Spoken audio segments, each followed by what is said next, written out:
At 0247 in the Arabian Sea, the deadliest missile Iran has ever built is 40 seconds from the U.S. Stockdale. And the man who is about to destroy it is not going to fire a single shot at it. The watch sees the contact and knows exactly what it is. Not a ballistic missile, not a cruise missile. A hypersonic glide vehicle, released from a booster at the edge of space, and now riding the upper atmosphere at Mach 8, weaving a flight path that no interceptor has touched in 3 weeks of trying. The tactical action officer has 2 SM-6 climbing toward it, inside 9 seconds. The crew running a sequence. They have run 9 times against this exact weapon and lost 9 times. 9 launches. 9 misses. 9 times the missile saw the interceptor coming and simply turned away from it, because it is fast enough and smart enough to dodge anything the Stockdale can throw into the sky. But in the Combat Information Center, 1 seat back from the weapons console, Fire Control Man, First Class Marcus Webb, is not watching the missile's flight path. He is watching its skin temperature, a passive infrared track, bleeding off the contact's leading edge, climbing through 1,640 degrees Celsius. As the glide vehicle trades altitude for speed, and Webb has spent the last 3 weeks learning something about that number that nobody above him has had the time to learn. He knows that this missile, the most dangerous thing Iran has ever fired at an American warship, has a weakness that lives inside its own heat. He knows that if he can make it turn hard at the wrong instant, it will not need to be shot down. It will tear itself apart. He has 40 seconds and 1 chance to prove it, and the people who outrank him are about to tell him to stand by. Stay with this one, because what one petty officer did with a temperature reading is the reason Iran's deadliest missile does not exist anymore. To understand what Webb saw, you have to understand why nobody else could stop the thing. Iran called it the Fatah 3. It was the next generation of the hypersonic weapon Iran had been developing for years, and it solved the one problem every previous Iranian missile had failed to solve against a U.S. carrier strike group. It could not be predicted. A ballistic missile flies an arc you can calculate. A cruise missile flies low and straight.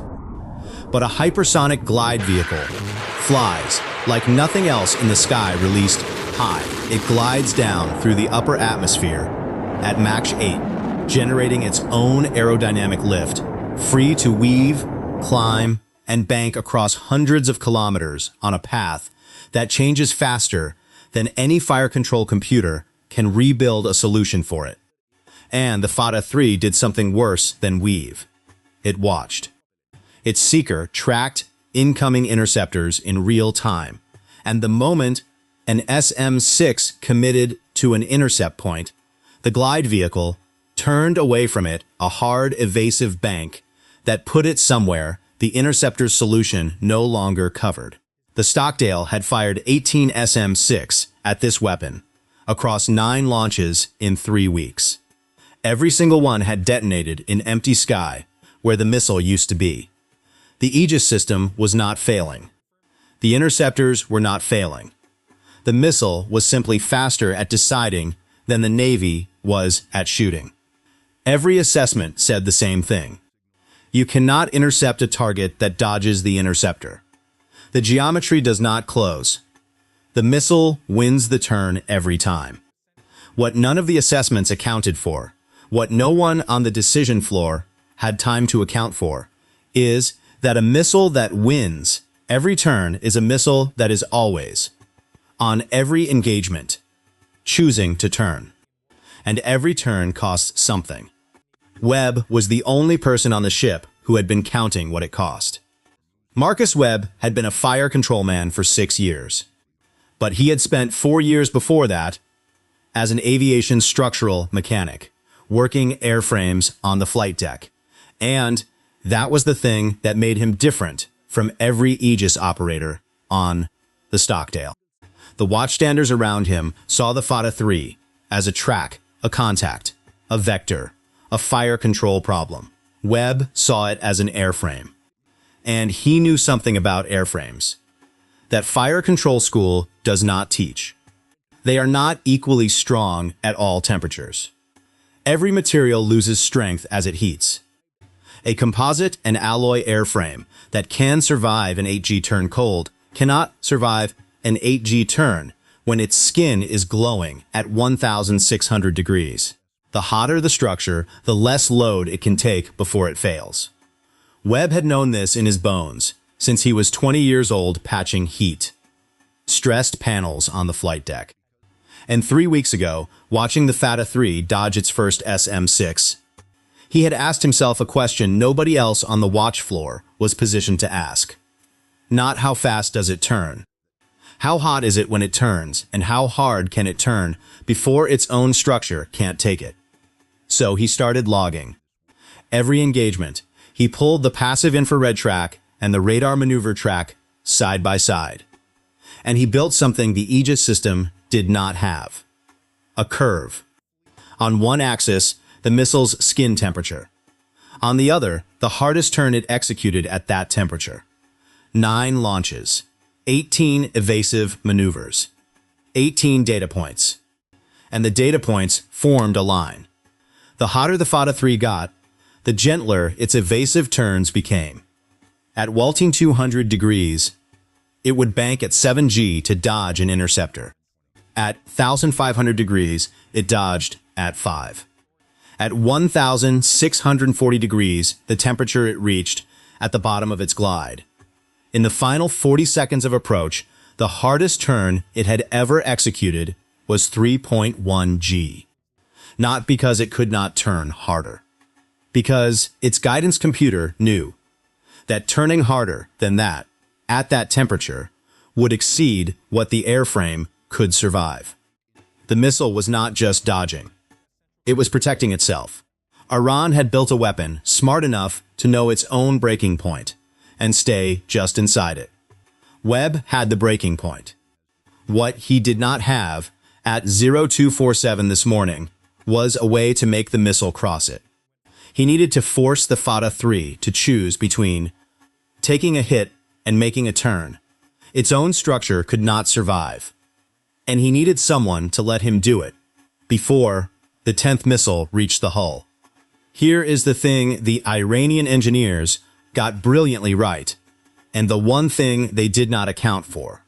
They built a missile that would never destroy itself. Its guidance computer carried a thermal structural model of its own airframe, a table of exactly how many G it could pull at every skin temperature, and it would never, under any circumstances, command a turn that exceeded that limit. From Iran's point of view, this was pure genius. It meant the missile could throw itself into violent, evasive maneuvers early in the glide, when it was cool and strong, and then settle into gentle, survivable turns in the terminal phase, when it was hot and fragile.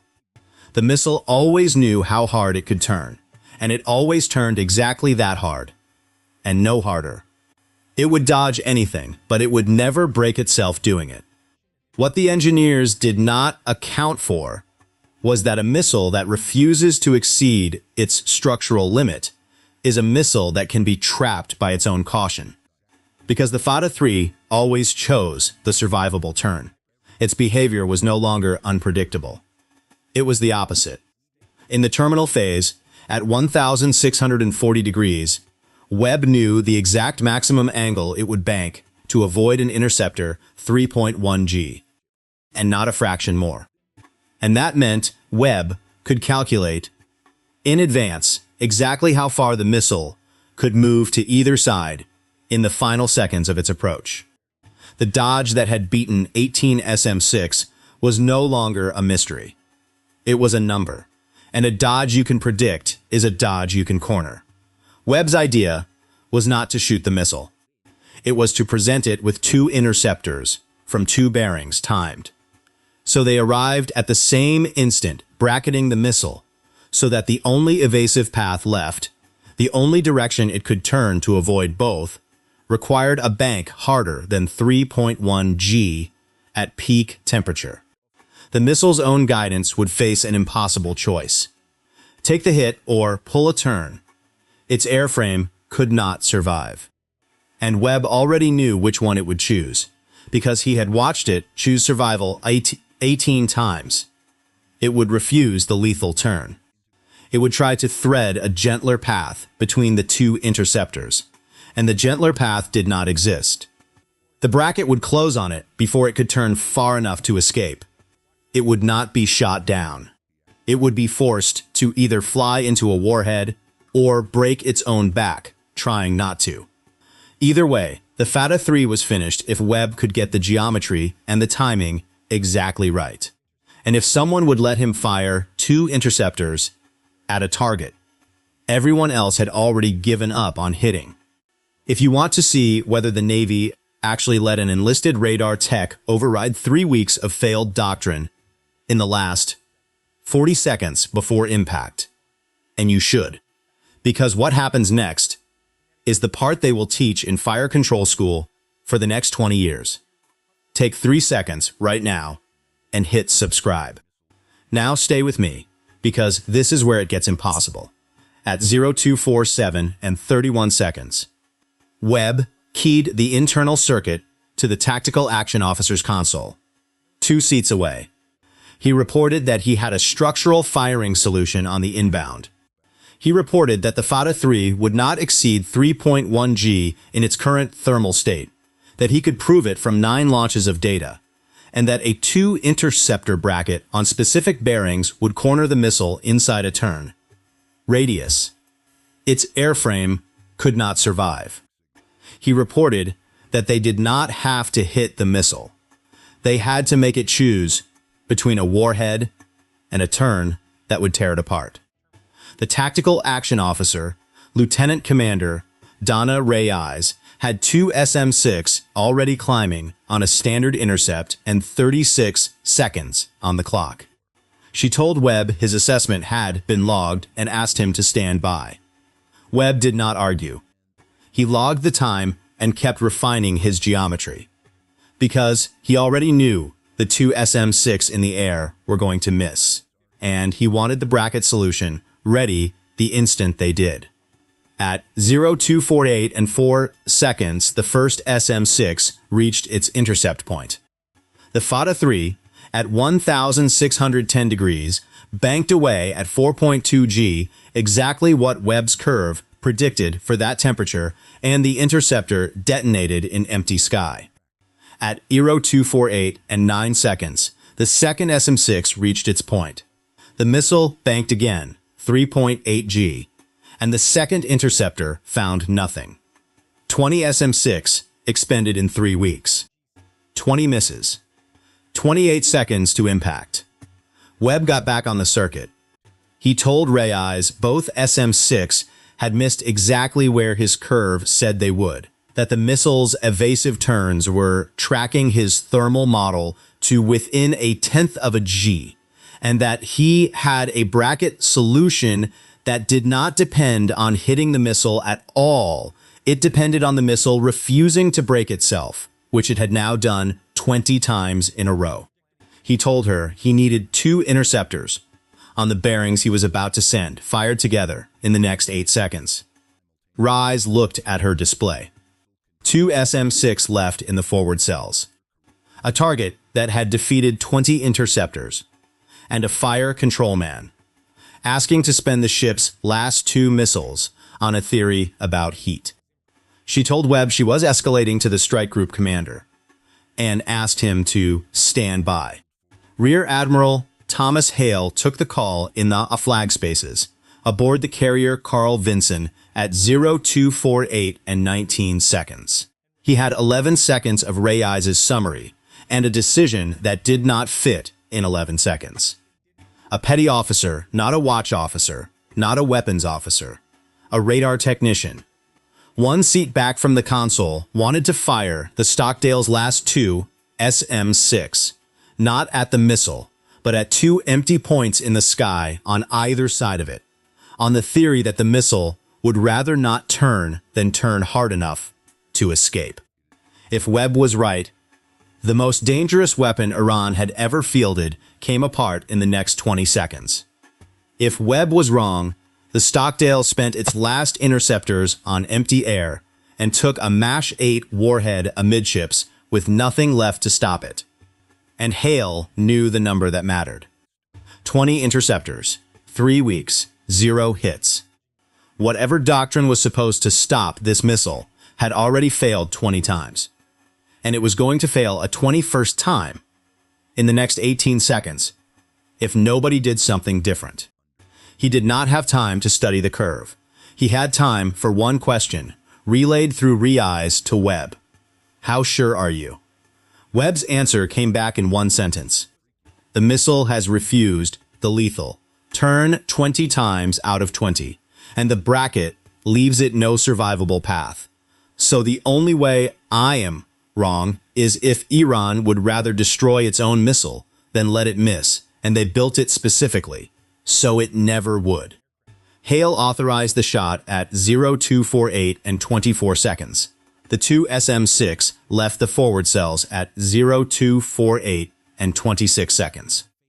On the two bearings Webb had sent, time to arrive at the same 10-meter point in space, on opposite sides of the Fatah 3's flight path at 0248 and 41 seconds. The missile saw them both. Its seeker tracked the first interceptor climbing in from the left and the second climbing in from the right. And its guidance computer did exactly what it had done 20 times before it solved for an evasive path.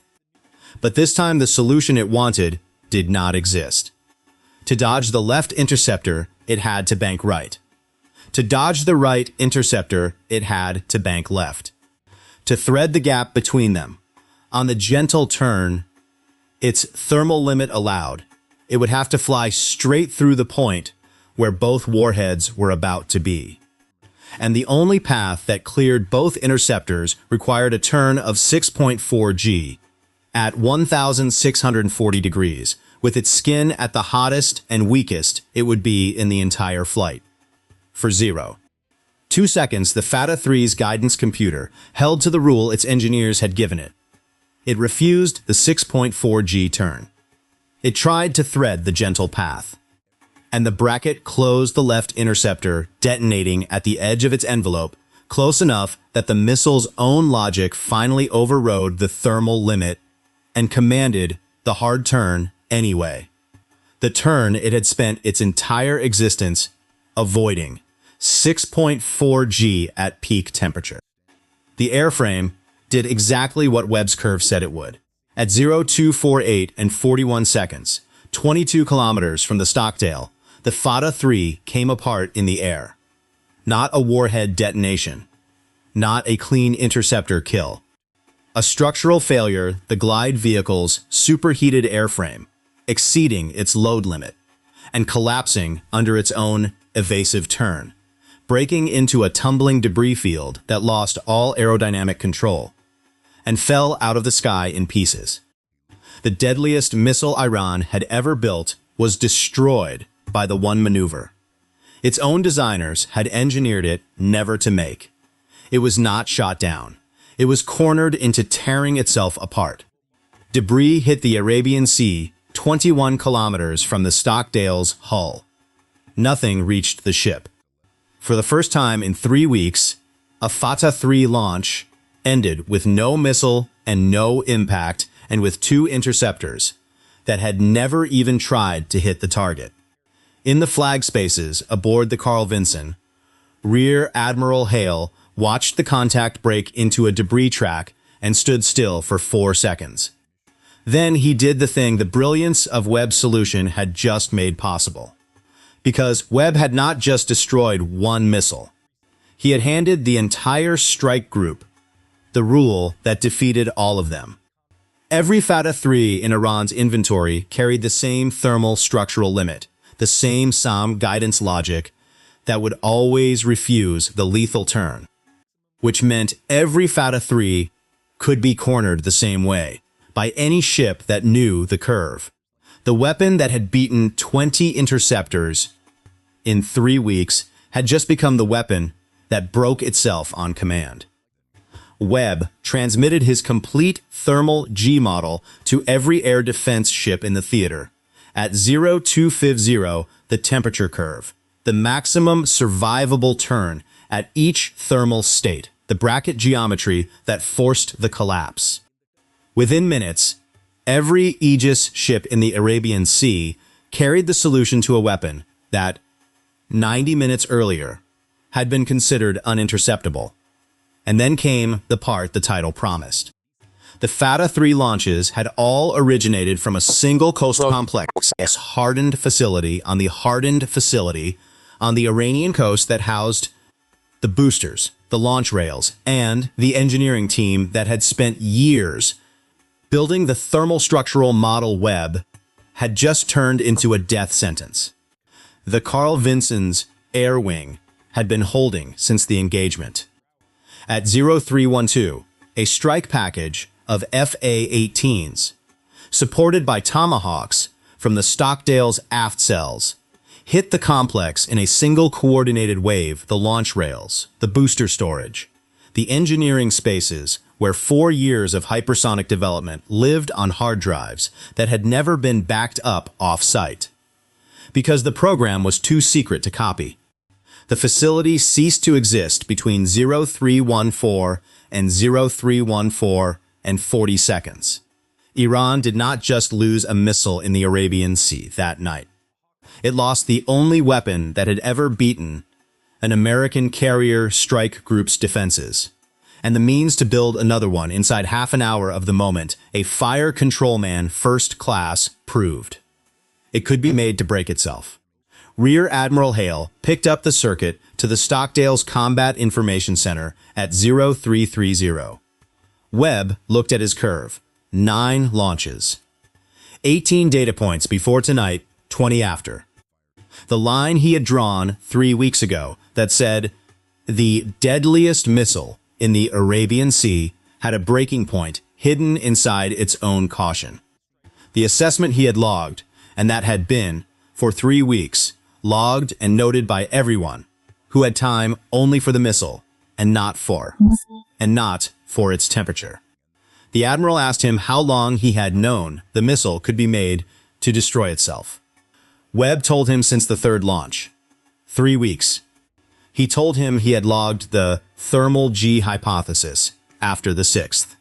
He told him the missile had shown them its breaking point 18 times before tonight, and that the only thing he had ever needed was for someone to let him fire at the empty sky beside the missile, instead of at the missile itself. Hale was quiet for 4 seconds. Then he asked the question Webb would carry for the rest of his career how a radar technician had seen a structural limit that an entire strike group's air defense doctrine had missed for 3 weeks. Webb told him the truth.